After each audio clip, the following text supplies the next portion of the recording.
Hello, everyone, and welcome to Session 3 of the Global Black Feminist Reading Circle. My name is Randie Henderson, and I am one of the Black Feminist Reading Circle members of this online group. This session runs from January 20th until June 2nd and includes 2 week-long breaks. Our democratically selected reading material is Harriet A. Washington's book, Medical Apartheid, The Dark History of Medical Experimentation on Black Americans from Colonial Times to the Present. Our book group meets each Tuesday evening from 6:30 to 8 on the Google Plus Hangouts on Air platform. You may find the Global Black Feminist Reader Circle on Google Plus, YouTube, and Facebook, and always feel free to join us in reading our story together. Welcome everyone to the Global Black Feminist Reading Circle. My name is Michelle Odom. I am located in Brooklyn. I'm one of the co-hosts of the Reading Circle along with Randie Henderson.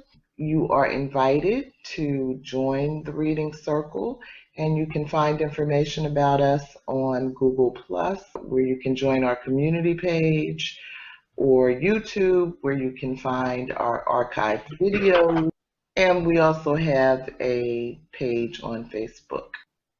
We are in session 3, meaning this is the 3rd book that the group is reading. Reading Harriet A. Washington's Medical Apartheid, A Dark History of Black Americans from Colonial Times to the Present. And tonight we're focused on Chapter 9, Nuclear Winter, Radiation Experiments on Black Americans.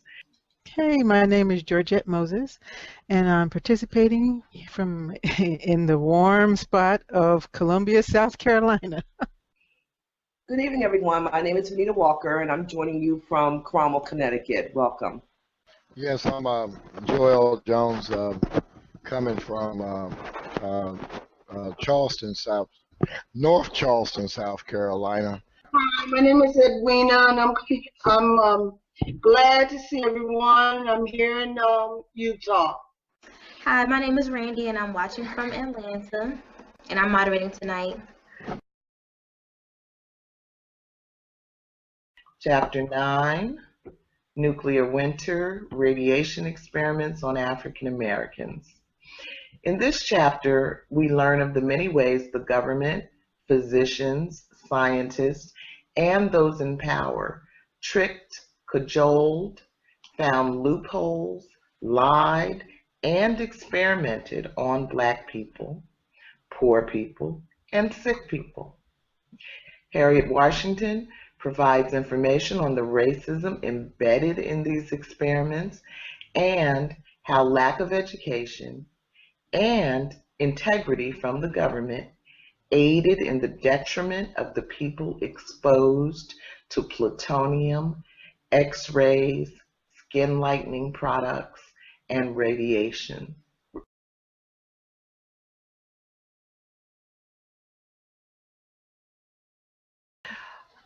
Even today, events occasionally remind us that racism and radiation experimentation remain linked at locations such as the Savannah River site.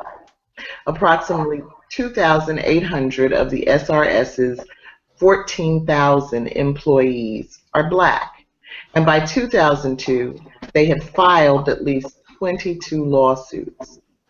These complain that Black employees were denied promotions, were subjected to racist graffiti, found nooses hanging in their lockers, and were subjected to higher radiation levels than were whites. High radiation areas of the plant, dubbed the coon areas by whites, their requests for transfers to safer areas have been denied. Jimmy Walker, for example, inhaled plutonium at the plant in 1977. This drove his exposure beyond the permitted lifetime dose of 50 rems. This exposure also placed Walker at risk of becoming an experimental subject. At a 2002 checkup, a company doctor pressed into Walker's hands a leaflet suggesting he donate his body to a radiation research project at Washington State University. In return, his family would receive $500. I feel betrayed by the company, by the government, Walker told London's independent newspaper in 2002. Now they have admitted the radiation causes cancer.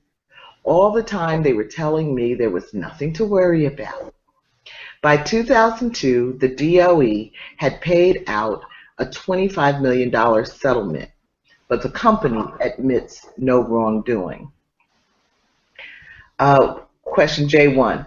What are your thoughts on the experiences of the Black employees?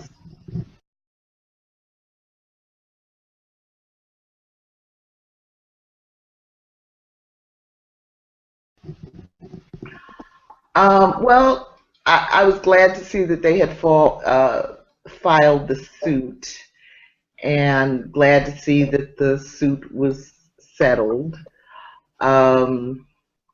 You know, it's still another example to me of inadequate justice being served,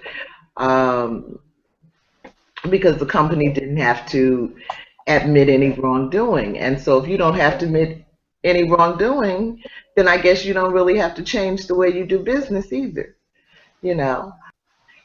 And so, you know, so I was not satisfied by that part.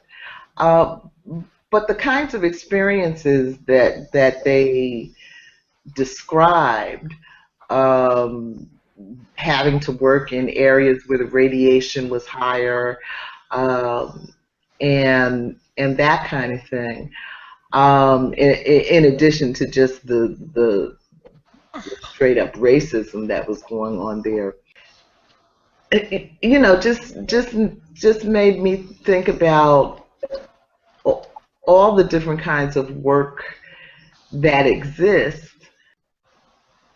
that is dangerous, that we may not even know about. Like somewhere in this chapter, Washington talks about some of the first people to die of radiation. I think it's when she's talking about Marie Curie, who discovered radium, and later in 1934 died of it. And she's talking about one of the Black doctors in that same era that died of radiation. But she notes that no one counted the janitors or support staff or secretaries, who no doubt also died of cancers developed while being in those kinds of work environments. And you know, I mean, we have to do our best to protect ourselves, but that's very difficult to do when you don't even know, you know, you don't even know the dangers that you're being exposed to. And it's very frightening to think that your employer would know, but wouldn't tell you.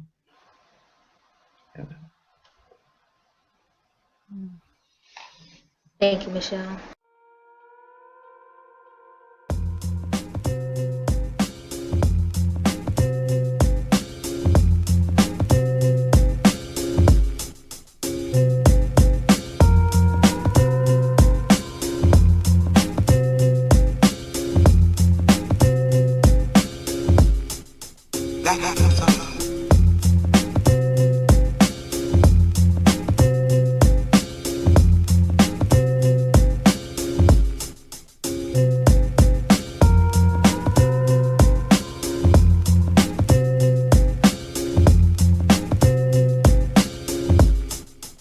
Black